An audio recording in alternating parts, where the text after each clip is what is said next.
Les négociations, en plus, c'est pas réalisable, pour qu'on soit honnête. Hein. D'abord voilà, pour que je me présente pas comme un défenseur de colonialisme, parce que grâce ou à cause de ce pouvoir, malheureusement, qui fait n'importe quoi, qui est dans le populisme, là, aujourd'hui, on critique. Je critique pas la loi en elle-même, dans le sens, c'est-à-dire de criminaliser la colonisation. Les contours de la loi. La colonisation, c'est un acte criminel, qu'on le veuille ou pas. Oui. Ça a été fait, d'ailleurs, c'est-à-dire ce genre de procédure ou d'initiative, il a été fait avec plusieurs pays, notamment l'Allemagne et Israël, l'Allemagne et la Namibie. Il y a tellement de pays qui ont été d'une manière sérieuse et tout. Donc l'initiative en elle-même, c'est pas quelque chose. Je vais pas la condamner juste par rapport.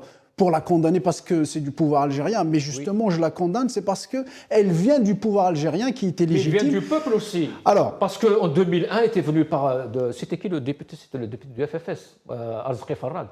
Je ne me rappelle pas honnêtement de ça, mais je sais que ça a été proposé plusieurs fois, et puis il y a eu Alors le premier, c'était Azraqi Farhad du FFS en 2001. En 2001, d'accord. Mais je me rappelle qu'il y a eu plusieurs tentatives de faire passer cette loi, mais il y a eu une résistance, notamment au sein du pouvoir, c'est-à-dire le pouvoir, les vrais tenants du pouvoir à l'époque, donc c'est pour ça qu'ils n'avaient pas pu la passer. Mais moi, ce que je condamne, c'est l'instrumentalisation de la colonisation.